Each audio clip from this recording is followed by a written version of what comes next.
హుజురాబాద్ను PV జిల్లాగా ఏర్పాటు చేయాలంటూ కరీంనగర్ జిల్లా హుజురాబాద్ పట్టణంలో పీవీ జిల్లా సాధన సమితి ఆధ్వర్యంలో ర్యాలీ నిర్వహించారు. ఈ సందర్భంగా పీవీ జిల్లా సాధన సమితి నాయకులు మాట్లాడుతూ హుజురాబాద్ని జిల్లాగా ఏర్పాటు చేసే అన్ని రకాల మౌలిక సదుపాయాలతో పాటు జనాభా కూడా ఉందని అన్నారు. సుమారు హుజురాబాద్ చుట్టుపక్కల ప్రాంతాలు కలుపుకొని 6 లక్షల జనాభా ఉందని, గతంలో హుజురాబాద్ డివిజన్గా ఉందని వెంటనే దీనిని జిల్లాగా మార్చాలని వారు డిమాండ్ చేశారు.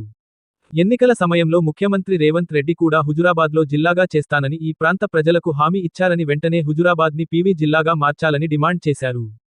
ఇక్కడి ప్రాంత ప్రజలు కూడా పీవీ జిల్లా ఏర్పాటు కోసం ఉద్యమించాల్సిన అనివార్యత ఏర్పడిందని అన్నారు.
కేంద్రంగా పీవీ జిల్లాలు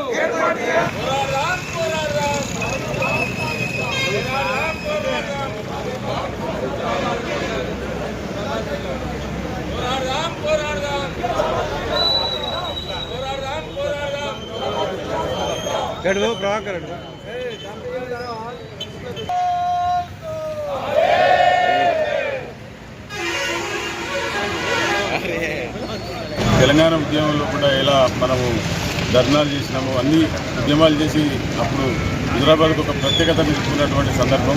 కాబట్టి ఇప్పుడు కూడా జిల్లా కావాలని చెప్పి అన్ని పార్టీలకు అతీతంగా అందరూ కూడా కష్టపడి జిల్లాను సాధించుకోవాలని చెప్పి సందర్భంగా జై తెలంగాణ. ఈ జిల్లా ఈ హుజురాబాద్ పరిధిలో కూడా 14 మండలాలే కాకుండా దాదాపుగా 200 పైచి గ్రామాలు ఈ హుజురాబాద్ జిల్లా కింద ఉన్నాయి. దీని యొక్క వైశాల్యం వచ్చేసి కూడా 1500 చదరపు కిలోమీటర్ల వైశాల్యం కలిగి ఉన్నది. అంతేకాకుండా 6 లక్షల జనాభా కలిగి ఉన్నటువంటి ప్రాంతం హుజురాబాద్ ప్రాంతం. ఈ రకంగా చూసుకున్నప్పుడు ఏంటంటే మనకు జిల్లాకు కావాల్సినటువంటి అన్ని అర్హతలను ఈ హుజురాబాద్కు ఉన్నాయి. మనం దీనికంటే చిన్న జనాభా కలిగినటువంటి సిరిసిల్లకు కూడా ఇవాళ 2 లక్షల జనాభా కలిగినటువంటి సిరిసిల్లకు జిల్లాగా చేసింది. 6 లక్షల జనాభా కలిగినటువంటి హుజురాబాద్ను జిల్లాగా చేయడం అనేటువంటి గత ప్రభుత్వం విస్మరించింది.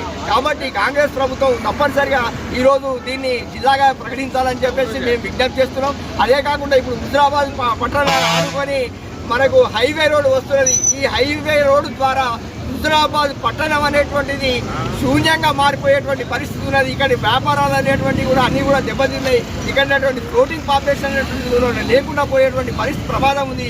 అట్లా హుజురాబాద్ మొత్తంగా కనుమరుగయ్యేటువంటి పరిస్థితి. ఒకప్పుడు అసలు హుజురాబాద్ 1952 పూర్వం ఇది ఒక డివిజన్ ఉన్నది. ఈ డివిజన్ లోపల సుల్తానాబాద్, పెద్దపల్లి, పరకాల, మంత్రి కూడా తాలూకాలు కూడా ఈ హుజురాబాద్లో ఉన్నాయి. అవన్నీ కూడా ఇవాళ పోయినటువంటి పరిస్థితి.